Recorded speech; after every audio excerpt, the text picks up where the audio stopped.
네, 시청자 여러분 안녕하십니까? 박종준입니다. 여의도에는요, 각종 사기꾼들이 그렇게 모여든다고 합니다. 대한민국이 사기꾼이 특히 많은 나라인데, 특히 선거 앞두고 이 무수한 사무실들이 임대를 얻어서 간판을 걸고 영업을 시작하는데, 알고 보면은 거의 이 사기성 짙은 반짝 회사들이 많다고 하네요. 메뚜기도 한철이라고 선거 때 바짝 돈 벌어야 한다고 여전히 생각하는 이 정신없는 사람들, 정신 못 차리는 사람들, 이번 기회에 태풍 바람에 좀 싹 쓸려갔으면 하는 바람입니다. 전 국민이 읽었다는 소설 무궁화꽃이 피었습니다로 박정희 전 대통령에 대한 향수를 불러일으킨 분입니다. 한반도의 역사, 특히 정치, 이 정치와 역사를 잘 접목했죠. 외교까지 접목했습니다.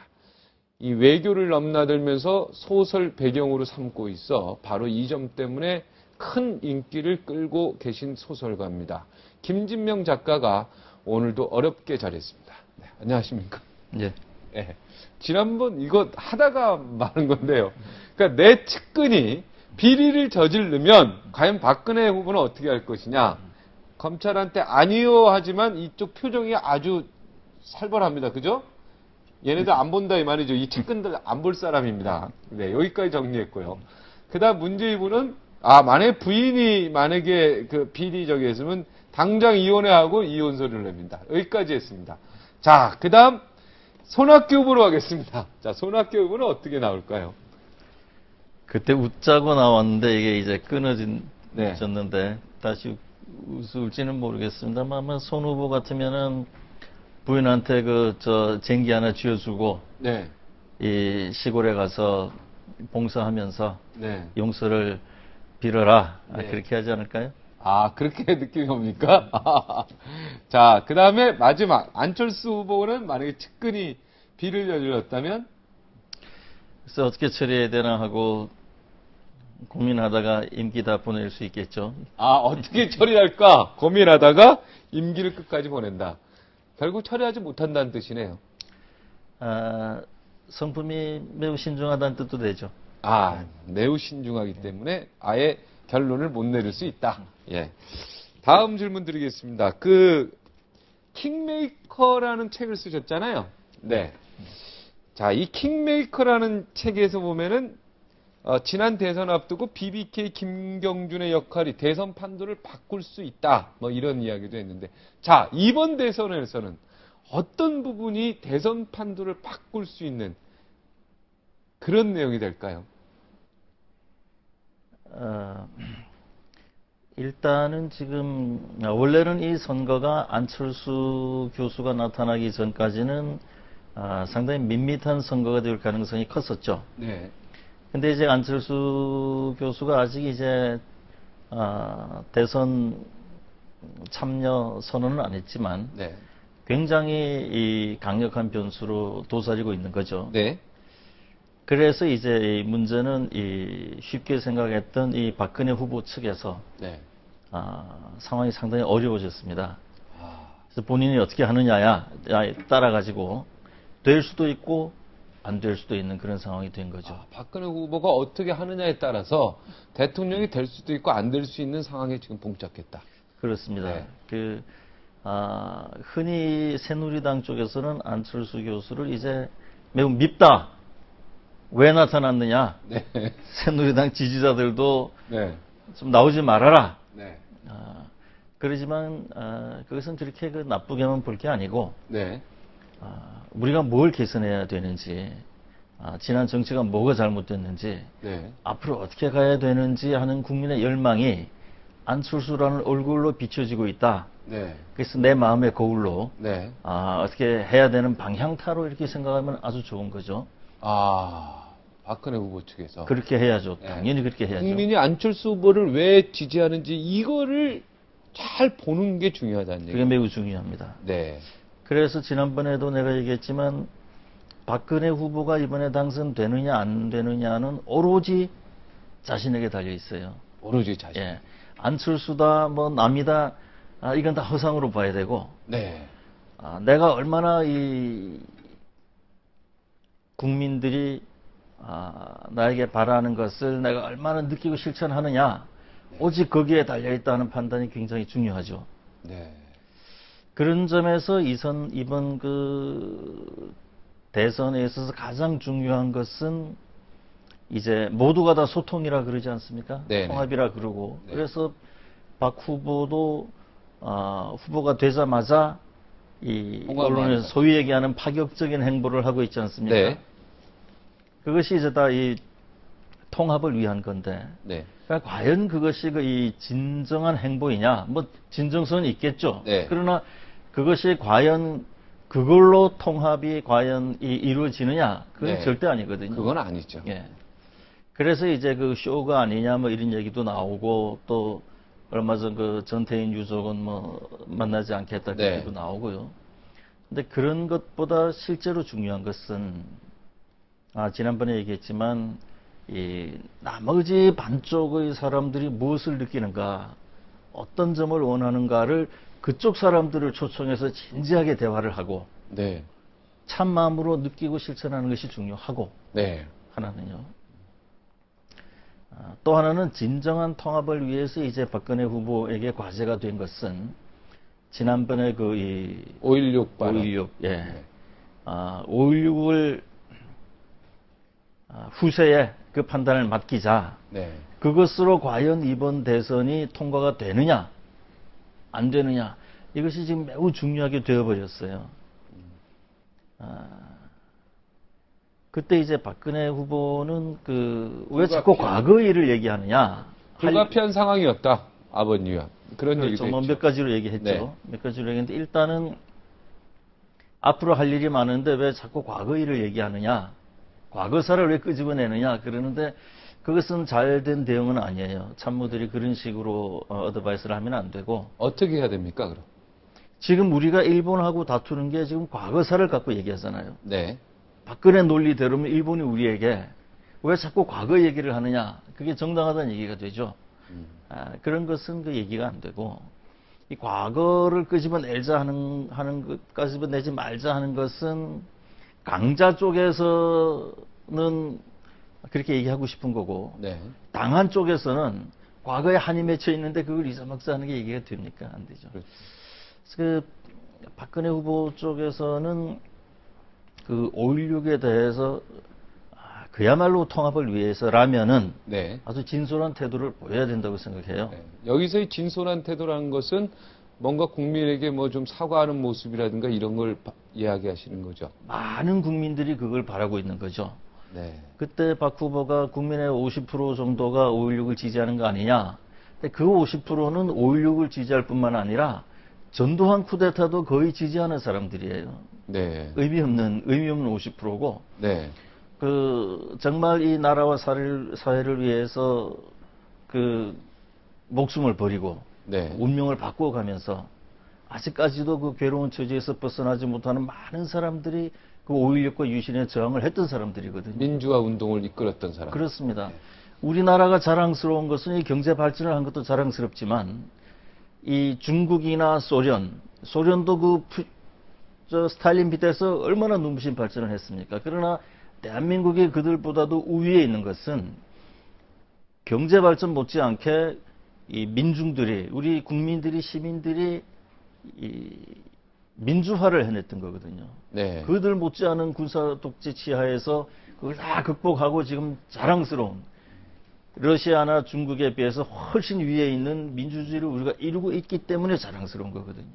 그러니까 그것을 박근혜 후보가 솔직하게 얘기를 해줘야 됩니다. 네. 그러니까 일본과 우리나라의 이 독도 과거사, 이걸 가지고 얘기하니까 우리가 과거사 얘기한 일본은 과거 얘기하지 마라 이렇게 나오고 있는 이걸 비교하니까 예.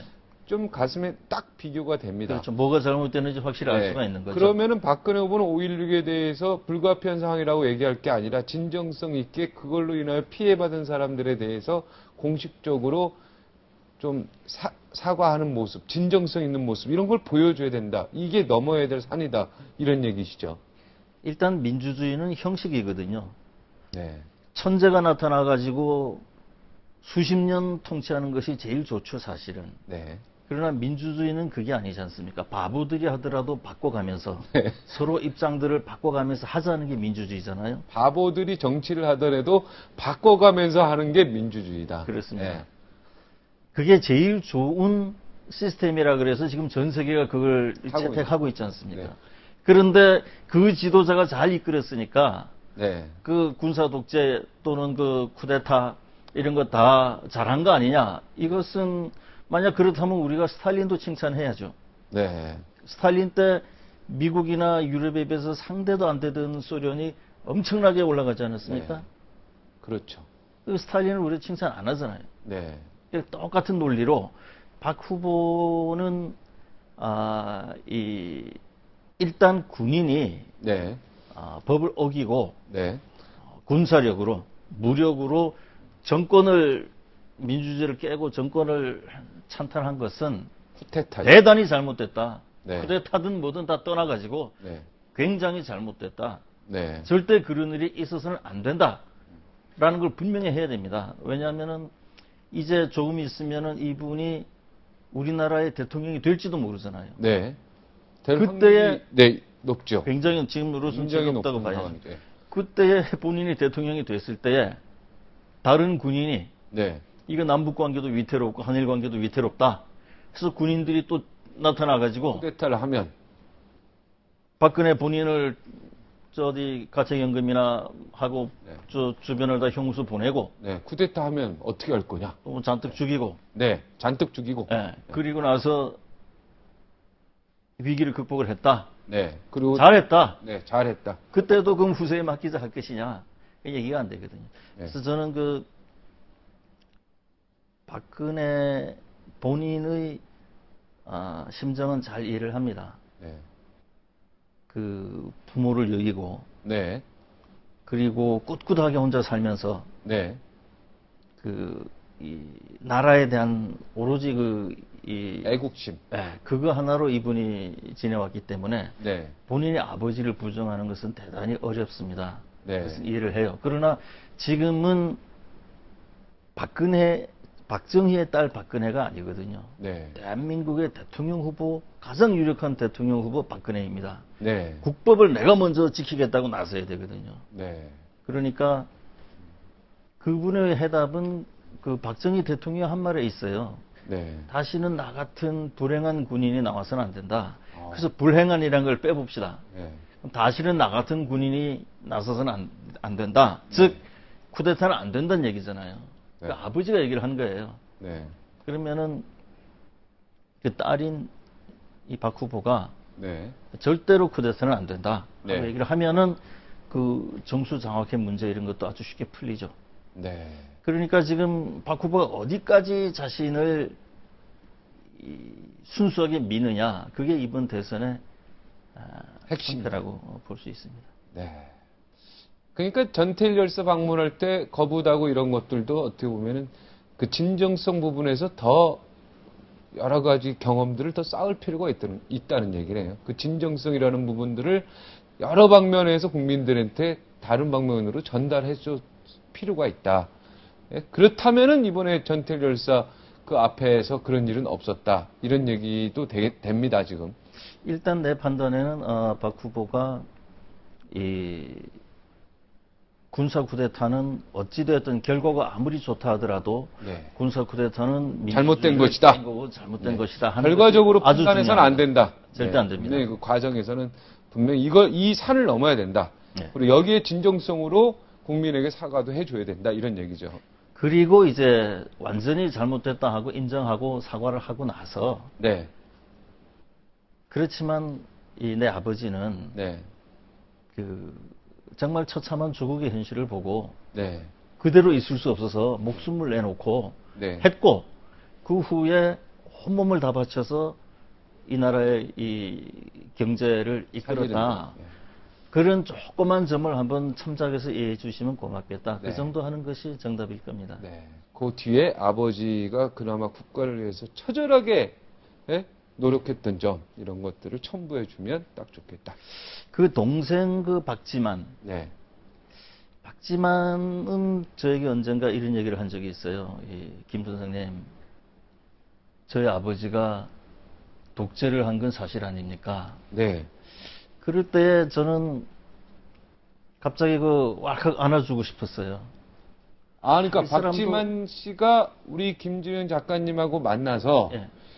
사실 아버지가 독재를 한 건 사실 아닙니까? 예. 그 말을 딱 했을 때 예. 직접 했다는 얘기죠. 그럼요. 그때 꽉 안아주고 싶었습니까? 예. 그때에 용서한다는 얘기죠. 뭐. 그렇죠. 그 아들이 내 아버지가 독재했다라고 얘기할 때까지는 얼마나 많은 번민과 고뇌, 네. 안타까움 이런 게 있었겠습니까? 네. 그런 그 내면의 고통과 그 말이 나왔을 때까지 거쳤어야 될 여러 단계를 내가 봤을 때에는 그분이 그 말을 할 때에 오히려 이 박 대통령이 이 자식하고는 상당히 교감이 잘 돼 있었구나. 또 하나 놀라운 것은 이 평소에 이제 아버지하고 민족 문제, 통일 문제 이런 것에 대해서 얘기를 많이 했더군요. 네. 그 아들이. 네. 근데 자기 아버지가 이 통일에 대해서 상당히 고민을 많이 했다. 네. 가장 좋은 통일 방안은 네. 그 전쟁이나 이런 위험성을 없애고 네. 하기 위해서는 남한은 남한대로 지금 체제로 가고 북한은 북한 체제대로 가면서 남북이 통일을 서로 선포를 하자. 네. 김대중 씨가 늘 얘기하던 그 연방제 통일하고 네.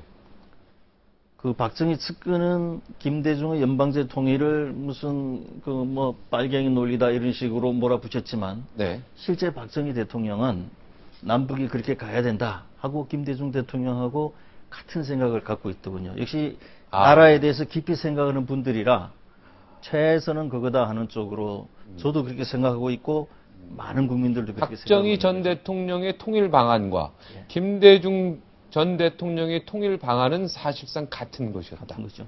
예. 그리고 그 박정희 대통령의 아들 박지만 씨가 아버지의 독재가 사실임을 인정했고. 그럼요. 네. 예. 그분이 그렇게 얘기했을 때에 오히려 박정희 대통령의 그 고뇌나 결단 이런 게 더 가깝게 다가왔거든요. 그것을 5.16은 잘한 것이다. 후세에 맡기자. 5.16이 경제를 키우고 지금은 또 유신까지도 네. 우스운 사람들이 네. 나타나가지고 유신은 말이 안 되는 거고요. 뭘 수출을 위해서 잘했다. 그렇게 하면은 그게 오히려 이 박 대통령의 뜻을 잇는 게 아니라 다시는 쿠데타가 일어나서는 안 된다라고 박 대통령이 얘기를 했기 때문에 그것은 잘못된 거다 하는 게 맞습니다. 저게 슈퍼가 아버지 독재 잘못되었다 이게 아니라 아버지가 독재를 한 건 사실이다. 이렇게 얘기해요. 그렇죠. 워딩이. 예. 아버지가 독재를 한 건 사실이다. 사실 아닙니까? 사실 하고, 아닙니까? 예. 아들의 입장에서. 예, 아들. 네, 아주 예. 중요한 이야기. 자, 이제 민주당 이야기 좀 해볼까요? 예. 민주당 지금 라디오 21의 전 대표가 지금 돈 32억인가 공천원금을 누구로부터 받은 것까지는 됐고요. 예. 그다음부터 이제 나간 거는 이제 검찰이 지금 조사를 하고 있는데 예. 이것 때문에 구속되고 지금 국민들이 어찌됐든 자꾸 언론에서 공천 헌금이다 아직 결론은 안 났지만 이렇게 지금 다 나오고 있으니까 실망감도 커지는 데다가 민주당 지금 경선 자체도요 모바일이니 뭐냐고 막 얽혀 있지 않습니까? 예. 지금 어떻게 보면 민주당이 상당히 지금 안철수를 도와주는 격으로 좀 흘러가고 있는데요. 예. 자, 민주당을 위해서도 한마디 좀 해주십시오. 조언. 지금 민주당 선거가 상당히 어렵죠. 킹메이커라고 가정하고 하는 겁니다. 지금 우리 김준명 작가님.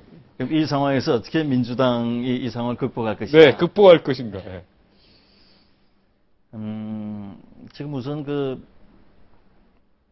문재인 변호사가 지금 후보가 됐나요? 지금 후보입니다. 후보입니까? 예. 문재인 후보가 현재 이 꼭두각시 같은 이미지로 있어요. 예. 이해찬, 박지원이 이렇게 짠 그 구도에 이게 지금 이 후보로 와 있는 정도로 돼 있는 거거든요. 네. 문재인 후보가 그걸 빨리 벗어야 됩니다. 보수로서의 강렬한 이미지를 보여줘야 돼요. 네. 그래서 지금 이 상황이라면은 민주당이 다시 살아나려면은 일단 문재인 후보가 이번에 그 경선할 때에 몇 가지 문제가 좀 잘못되지 않았습니까? 네, 모바일. 예, 후보들이 그 불만을 여러 가지로 토로했죠. 거기에 대해서 일단 이해찬 대표를 불러가지고 네. 심하게 야단을 쳐야 됩니다. 네, 문재인이. 네, 당신 어떻게 그따위로 이 크나큰 일을 관리하느냐. 네, 그리고 그 나머지 세 후보에게 고개를 깊이 숙여서 사과를 해야 됩니다. 아, 모바일 그 사건이 났을 때 지금이라도 해야죠. 지금이라도 나머지 세 분에게 네. 고개를 숙여 잘못했습니다. 사과를 하고, 사과를 하고 이해찬 대표를 불러서 호되게 야단을 치고. 저도 야단을 쳐야 됩니다. 네. 근데 이해찬 지금 대표가 더 높으신 것 같던데요. 뭐 지금 어느 정도가 되면은 네, 높고 낮고가 소용이 없어요. 네, 군인이 아닌 이상에는 네, 명분이 있는 사람이 더 높은 사람입니다. 네, 지금 뭐가 잘못된 것을 문재인 후보가 보고도 그냥 넘어간다면은 네, 앞으로 대통령이 돼봐야 그 뭐 하겠어요? 네. 의미가 없는 거죠. 지금 그 민주당 쪽은 워낙 비판하는 쪽 아닙니까? 네. 문제는 뭐냐면은 잘못된 것을 잘못됐다고 안 하는 게 문제다 하고 여당을 공격하는 거 아닙니까? 네, 그렇죠. 그러면서도 잘못된 걸 그냥 넘어간다는 게 얘기가 안 되죠. 아, 국민들의 눈은 굉장히 날카로워요. 그걸 다 네. 보고 있는 거거든요. 네, 그러니까 지금 민주당의 지금 가장 유력한 후보가 문재인인데, 네, 그럼 대표든 뭐든 간에 대표 아니라 뭐 모든 당직자 전부 다 불러가지고 네, 당신들 너무 잘못됐다. 이해찬이 대표니까 대표한테 한 게 낫겠죠. 네, 하고 야단을 치고 그 다음에 그 나머지 세 사람 후보들에게 찾아가서 미안하다. 네, 그리고 모든 걸 당신들이 원하는 대로 하자. 네. 야, 이해찬 대표를 문재인 후보가 야단을 친다.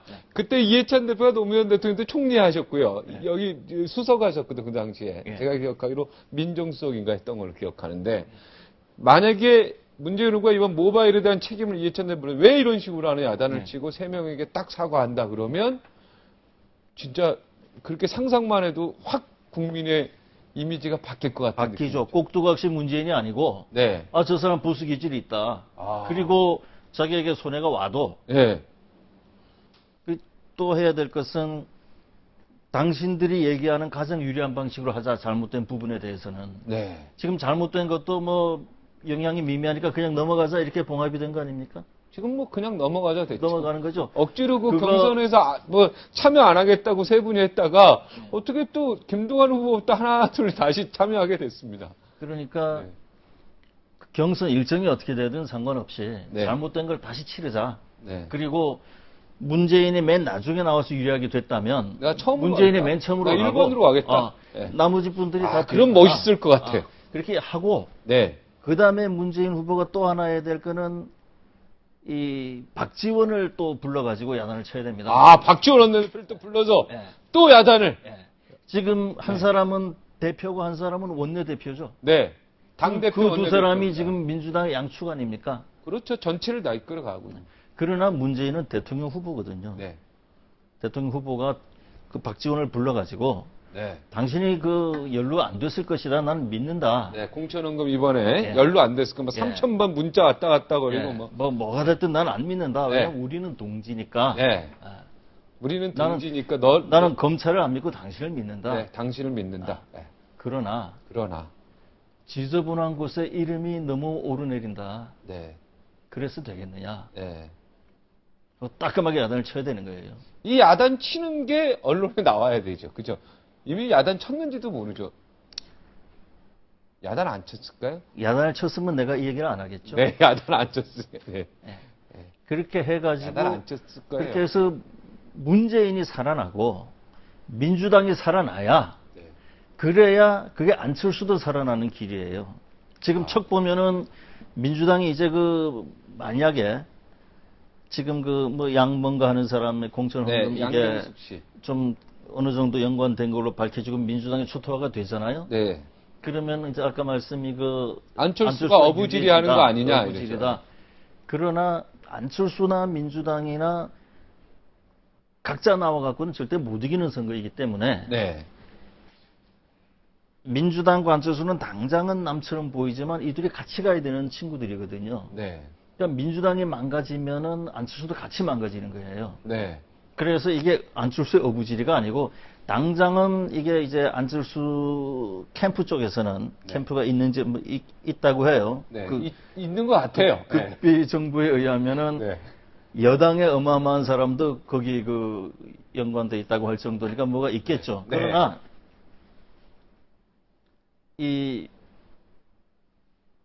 이들이 이제 얘기하겠죠. 찬스다. 지금이. 네. 지금 민주당이 이렇게 망가지니까 이제는 막 선언하고 막 나서야 됩니다. 하겠죠. 네. 조금 수사 결과를 봅시다. 이렇게 나오겠죠. 그러나 민주당이 망가지는 거는 짧게 보면은 찬스지만 크게 보면은 공멸하는 거거든요.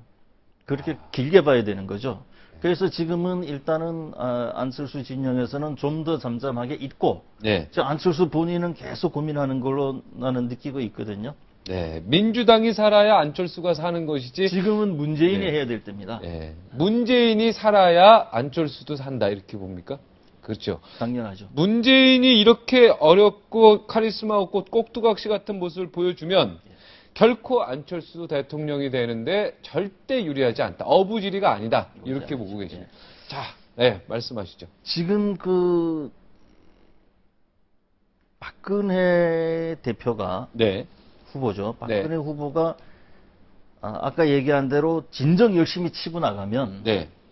이 안철수 민주당이 합해도 안 될 공산이 커요.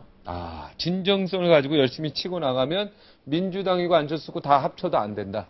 지금 분위기는. 그래서 내가 다른 건 아무것도 없고 박근혜 본인한테 달렸다고 하는 게 그것입니다. 왜냐하면은 이 민주당이 지난번 공천에 지금 공천 헌금도 문제가 되지만 네. 민주당은 우리 비판 세력 아닙니까? 네. 그래서 그 교수, 변호사, 이 시민단체 뭐 이런 사람들이 많아요. 네. 그러나 지금은 이게 경제가 굉장히 어렵거든요, 세계적으로. 네. 그럴 때는 국민들은 뭔가 좀 맡아가지고 경제를 잘 끌어갈 그 실력자들을 찾게 돼 있거든요. 네. 지금 그 민주당의 이용섭인가 하는 사람 있죠? 네, 이용섭 의원이 예, 있습니다. 의원. 예. 네. 그 정도 실력 되는 사람이 한 10명, 20명 포진해야 돼요. 네. 그래야 이익을 주고, 믿음을 그분이 주거든요. 원래 경제 전문가죠. 네. 저 한나라당에 지금 그 여의도 연구소장 하는 김광림. 네. 거기도 차관 출신이죠. 네, 재경부 차관. 그게 나이 20대에 행정부에 네. 재경 쪽으로 들어가서 60까지 40년 이런 경력을 쌓은 사람들이 최고의 차관했죠. 네. 그런 사람들이 이 정책을 내놓으니까 네. 재정 기반해가지고 정책을 놓으니까 그게 다 이 뿌리가 있고 실질적인 것들이거든요. 네. 그러나 비판을 위해서 마구 튀어나오는 것들은 네. 그게 당장 말로는 현란할지 몰라도 알맹이가 없기 때문에 그냥 말의 잔치로 끝나거든요. 네. 국민들이 그걸 다 알아요. 그래서 국민들이 좋은 지도자도 많고 이념도 좋고 비판이라는 늘 이 진보적인 입장에 있는 민주당 아주 좋아하면서도 네. 하나 안심이 안 되는 거는 과연 이 국정을 잘 안정적으로 끌고 가고 이 지금 세계 경제가 어려운 데에 우리 국민들을 살려낼 힘이 있을 것이냐 그걸 굉장히 두려워하는 거거든요. 네. 그래서 지난 공천 때에 이런 그 변호사, 교수, 뭐 시민단체 이런 것만 뽑을 게 아니라 엘리트 공무원들을 진짜 그 국장급 똑똑한 사람들이 있잖아요.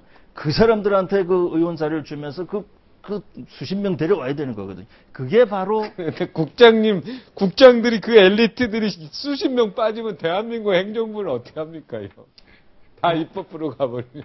그래서 그걸 더 보여주는 거죠. 그래서 민주당을 찍어야 민주당이 이렇게 강합니다라는 것을 보여줘야 되는 거죠. 더 우리가 이 똑똑한 엘리트 관료들을 더 경제 관료들을 많이 갖고 있다라는 국민들 보여줬어요. 짧게 보면은 이번에 그 공천 뭐 부정을 하고 해서 공천이 잘못됐다. 네. 그러나 우리가 다른 쪽을 보면은 그런 진짜 국민들에게 신뢰를 줄 수 있는 엘리트 경제 관료들을 영입을 하질 않고 네. 그 공천이 그 한쪽으로 치우쳤다라는 게 더 큰 잘못일지 모르죠. 네. 안철수 원장이 대통령이 되려면은 만약에 김진명 우리 작가님께서 선생님이 만약에 퀵메이커라면 안철수 옆에 있다면 어떤 조언을 하시겠습니까? 요거는 다음 이 시간에 해야 될 것 같아요. 시간이. 안철수 원장에 대해서는 내가 그분이 아직 이 대권에 대한 의사를 밝히지 않았기 때문에 네.